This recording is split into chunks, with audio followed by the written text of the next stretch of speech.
Hello students, welcome or welcome back to my channel. Today we are going to discuss about insects. अगर आप insects के बारे में discuss करोगे, अगर आप इनके हैबिटेट्स की इंफॉर्मेशन लेना चाहोगे कि ये कहाँ कहाँ रहते हैं, इनका लिविंग प्लेस क्या क्या है, इनका होम कहाँ कहाँ पे है, तो ये बहुत वाइड वैरायटी ऑफ हैबिटेट्स के अंदर डिस्ट्रीब्यूटेड है. चाहे आप ट्रॉपिकल रेन फॉरेस्ट उठा लो, सॉइल ले लो, डेजर्ट्स ले लो, ठीक है. इनकी बहुत वाइड रेंज है. हर जगह पे हर तरीके के हैबिटेट में आपको कोई ना कोई इंसेक्ट जरूर मिलेंगे, ठीक है. अगर हम बेसिकली इनकी बॉडी को सेगमेंट करें, अगर हम इनकी बॉडी सेगमेंटेशन के बारे में पढ़ें, बॉडी सेगमेंटेशन मतलब कि इनकी बॉडी को सेगमेंट्स में डिवाइड करके फिर उनके बारे में नॉलेज लें, तो बेसिकली इनको मैं डिवाइड कर पाऊंगी 3 सेगमेंट्स के अंदर. इनकी बॉडी को मैं डिवाइड कर पाऊंगी 3 segment. First is head, then middle part and last is abdomen. तो फर्स्ट सेगमेंट जो होती है इनकी होती है head, second is thorax and the last is abdomen. सबसे जो इनका फ्लेक्सिबल पार्ट होता है दैट इज एब्डोमेन.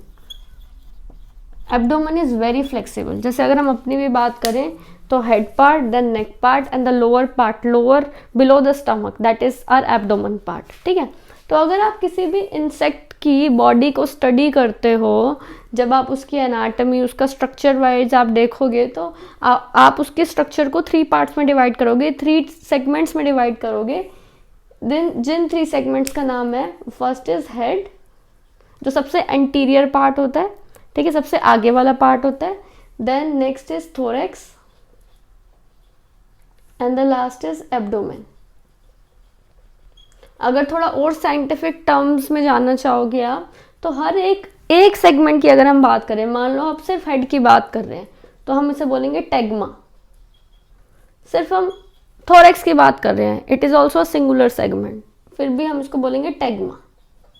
अगर हम खाली एब्डोमेन की बात कर रहे हैं तब भी हम एक सेगमेंट की बात कर रहे हैं तो भी हम बोलेंगे टेग्मा. बट अगर मैं तीनों सेगमेंट्स के बारे में कलेक्टिवली बात कर रही हूँ तब मैं कलेक्टिवली इन तीनों को बोलूंगी, means I am talking about the all the segmentation, all the segments, तब मैं इन तीनों को कंबाइनली बोलूंगी टेगमेटा. ओके, समझ में आया? दिस इज द स्ट्रक्चरली अगर मैं सेगमेंट वाइज इंसेक्ट को डिवाइड कर रही हूँ तो हेड हो गया, थोरेक्स हो गई और एब्डोमेन हो गया, ठीक है. हेड के कई इंपॉर्टेंट पार्ट होते हैं क्योंकि हेड के अंदर ही इंसेक्ट का एंटीना होता है. एंटीने की हेल्प से ही वो कुछ सेंस कर पाते हैं. जैसे आपने देखा भी होगा, अगर मैं बनाती हूँ तो यहाँ आपको एंटीना दिख जाएंगे. This antenna is the stimuli perception part. इस एंटीना से वो कुछ सेंस करते हैं. बटरफ्लाई भी एक इंसेक्ट है. यहाँ पे तो मैंने विंग्स बनाए हैं, जरूरी नहीं है कि हर इंसेक्ट में आपको विंग्स मिले, है ना. कॉकरोच है, कॉकरोच में आपको विंग्स मिलते हैं, 2 पेयर मिलते हैं, ठीक है.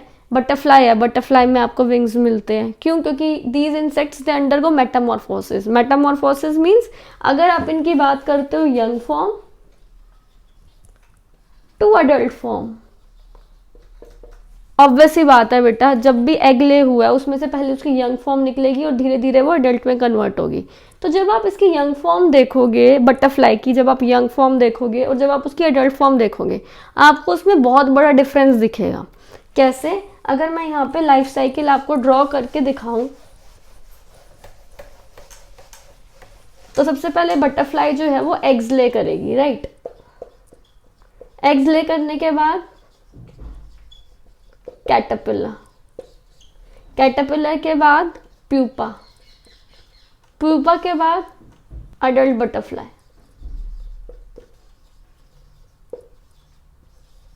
Then adult butterfly will again lay eggs on the leaf. तो जब आप कैटरपिलर देखोगे तो कैटरपिलर कुछ इस तरीके का होता है, ठीक है. उसके बाद जो प्यूपा होता है, प्यूपा इट्स अ कवरिंग जिसके अंदर से धीरे धीरे अडल्ट बटरफ्लाई जो है वो निकलती है, एमर्ज आउट होती है और फाइनली वो इस स्ट्रक्चर की हो जाती है. तो जब आप कंपेयर करोगे कैटरपिलर के इस स्ट्रक्चर को और इस बटरफ्लाई को, you will see a very big difference. Okay, so ये जो बहुत बड़ा डिफरेंस आया कि कैटरपिलर से वो बटरफ्लाई में चेंज हो गया, this big difference, this complete change is called as metamorphosis. जरूरी नहीं है कि आपको हर इंसेक्ट की लाइफ साइकिल के अंदर ये मेटामॉर्फोसिस देखने को मिले। कॉकरोच में आपको दिखता है, कॉकरोच में निम्फ होता है, निम्फ के बाद फिर वो अडल्ट में चेंज होता है। कॉकरोच की लाइफ साइकिल ड्रॉ करके देखते हैं। एग्स होते हैं, एग्स के बाद निम्फ होता है, निम्फ के बाद कॉकरोच होता है।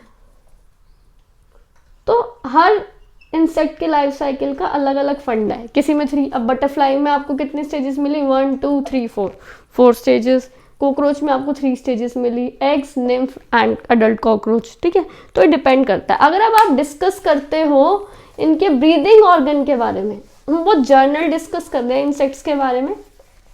ठीक है, अभी इन डिटेल आपको हेड के बारे में भी बताऊंगी। पहले अगर हम ब्रीदिंग ऑर्गन्स के बारे में डिस्कस करें कि ये ब्रीथ कैसे करते हैं। अगर आप इंसेक्ट्स की ब्रीदिंग की बात करते हो तो ये समझ लो कि ये इनकी बॉडी है और इनकी बॉडी के अंदर छोटे छोटे होल्स होते हैं, इनकी स्किन में होल्स होते हैं और इन होल्स को हम बोलते हैं स्पिरेकल्स। ये इन होल्स के थ्रू, इन स्पिरेकल्स के थ्रू ब्रीथ करते हैं।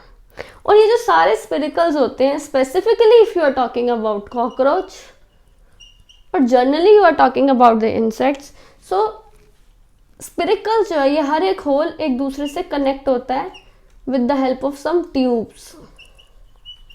इन ट्यूब्स को हम बोलते हैं ट्रैकिया। जैसे हमारे अंदर भी ट्रैकिया होती है ना, nasal passage is connected to the trachea, जिसको हम विंड पाइप भी बोलते हैं। इन इंसेक्ट्स के अंदर भी पूरा सिस्टम होता है, क्योंकि ये spiracles, these are just the holes जहाँ पे गैस एक्सचेंज हो रहा है, बट पूरी बॉडी के अंदर वो जो गैस है जो उन्होंने ब्रीद इन करी है वो डिस्ट्रीब्यूट भी तो होनी चाहिए, ट्रांसपोर्ट भी तो होनी चाहिए। That transportation is being done by these tubes which are called as trachea. और जब ये पूरा सिस्टम बन जाता है तो इस सिस्टम को हम बोलते हैं ट्रैकियल सिस्टम। ओके, जब हम बात कर रहे थे, अभी हम सेगमेंट्स की बात कर रहे थे, तो हमने बेसिकली 3 सेगमेंट्स में उसको डिवाइड किया था, जिसमें से फर्स्ट सेगमेंट थी हेड, है ना। इंसेक्ट की फर्स्ट सेगमेंट थी हेड।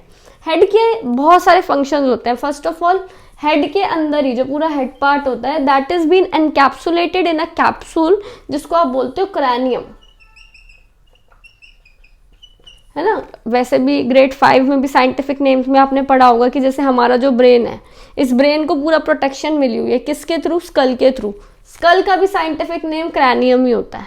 ठीक है, सेम वे मान लो कि अगर ये कॉकरोच की बॉडी है, तो ये जो कॉकरोच की बॉडी का जो आउटर पार्ट है ना, दैट इज बीन अनकैप्सुलेटेड। पूरी बॉडी के ऊपर एक हार्ड कवरिंग है, जिसको आप बोलते हो आउटर स्केलेटन।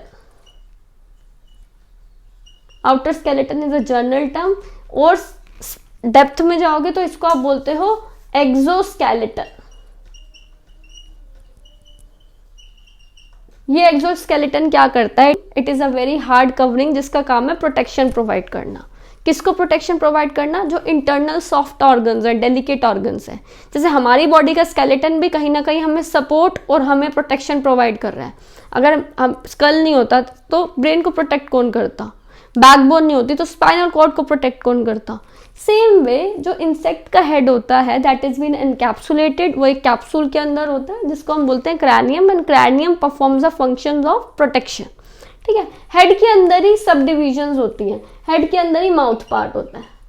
अब माउथ का क्या काम होगा, फूड इंजेस्ट करना, खाना खाना, जिसको हम इंजेशन बोलते हैं। हेड के अंदर ही एंटीना है। एंटीना का काम क्या होता है, किसी भी सिग्नल को, किसी भी स्टिमुलस को बाहर के एनवायरनमेंट में जो भी है उसको परसीव करना। परसीव मीन्स सेंस करना। ठीक है, मीन्स इंजेशन प्लस को परसीव करना। ठीक है, सिग्नलिंग, सेंस करना, सेंसेशन, ये सारा पार्ट जो है that is been done by the head. Is a very important segment of an insect body. ठीक है, उसके बाद thorax. Thorax is the middle segment. ठीक है, उसके नीचे होती है एब्डोमेन। जैसे आप हनी बी की अगर आप बात करते हो, if you talk about honey bee, तो हनी बी जब स्टिंग करती है, हनी बी जब डंक मारती है, हनी बी जब स्टिंग करती है, तो वो अपने एब्डोमेन के थ्रू ही डंक मारती है। उसका जो स्टिंग पार्ट होता है that is been incorporated in the abdomen part only. ठीक है, उसका जो स्टिंग होता है, उसका जो डंक होता है, वो उसके एब्डोमेन पार्ट में ही होता है, उसी के थ्रू वो डंक मारती है। That can also be a kind of self defence, क्योंकि वो अपनी कॉलोनी को प्रोटेक्ट करके रखना चाहती है। ठीक है। तो ये अगर आप ओवरऑल डिस्कस करोगे इंसेक्ट्स के बारे में, तो आपको उनकी सेगमेंट्स की नॉलेज होनी चाहिए, उनकी सेगमेंट्स के अंदर क्या फर्दर डिविजन्स हैं उनकी नॉलेज होनी चाहिए, ठीक है। उस हेड के उस सेपरेट सेगमेंट्स के जो पार्ट है उनकी क्या फंक्शंस हैं, ठीक है, उनका स्ट्रक्चर कैसा है उसके बारे में आपको पता होना चाहिए। हैबिटेट्स तो इनका बहुत ज़्यादा वास्ट है, आपको फॉरेस्ट से लेके डेजर्ट से लेके सॉइल से लेके फ्रेश वाटर, कई इंसेक्ट्स आपको मिल जाएंगे, ठीक है। उसके बाद आपको ब्रीदिंग ऑर्गन की नॉलेज होनी चाहिए, आपको एक्सोस्केलेटन का कॉन्सेप्ट पता होना चाहिए, ठीक है, कि इनका जो आउटर स्केलेटन होता है दैट इज़ वेरी हार्ड, जिसको हम एक्सोस्केलेटन बोलते हैं। So that was an overview for the insects and I hope you like my video and I will see you in my next video.